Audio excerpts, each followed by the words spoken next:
member for Fredericton-South and leader of his party. Thank you, Mr. Speaker.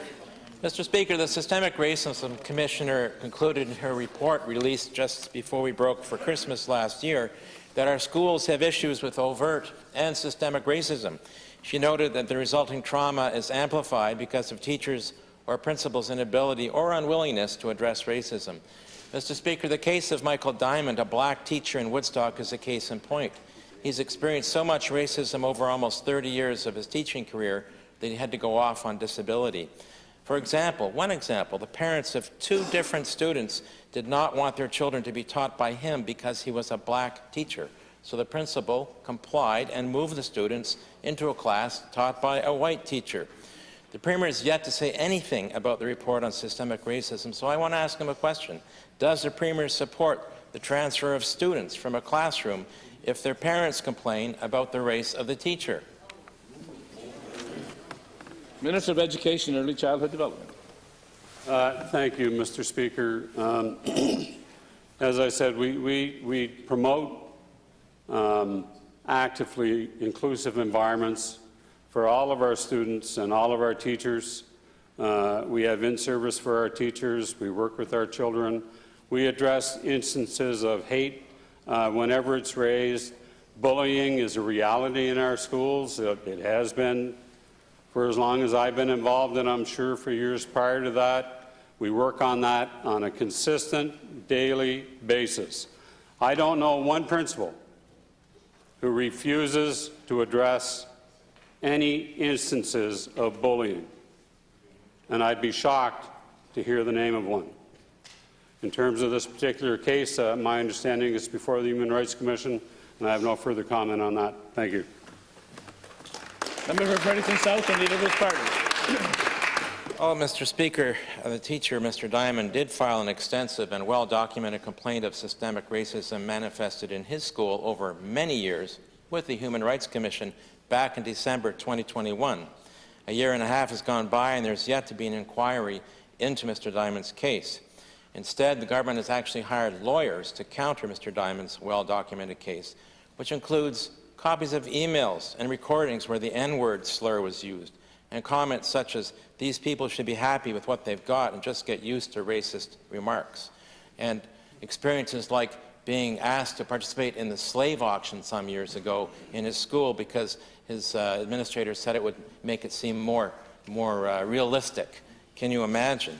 Mr. Speaker, it's an appalling case that has left a teacher deeply traumatized, now diagnosed with PTSD and unable to teach. Will the Premier ensure that there is an inquiry into Michael Diamond's case as provided for in the Human Rights Act? Minister of Education and Early Childhood Development.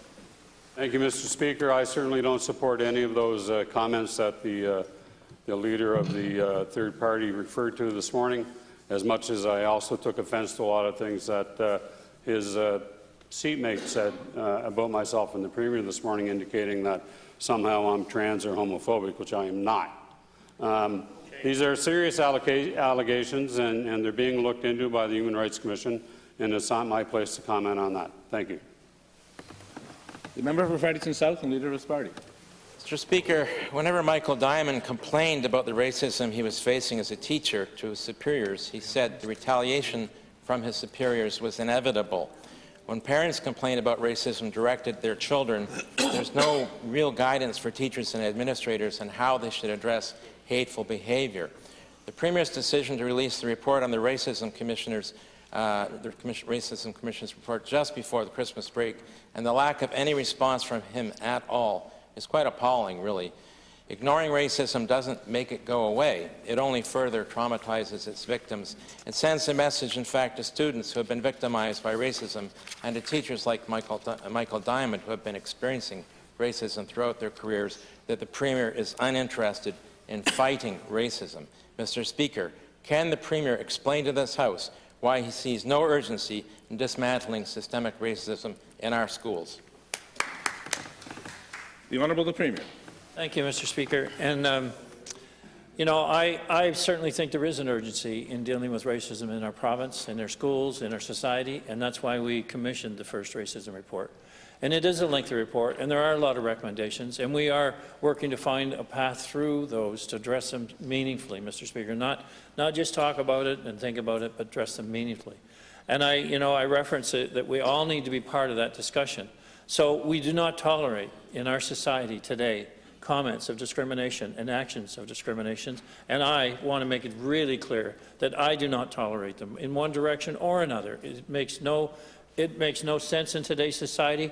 Our very foundation of our province, in fact, the future of our province, is based on diversity and new people coming in, new ways of thinking to be an integrated part of our future. We will live together and then only do that in harmony together, Mr. Speaker. So I, for one, want to move forward, and I know my colleagues want to move forward, and we will address issues directly, Mr. Speaker. The Deputy Debater said he had to be up.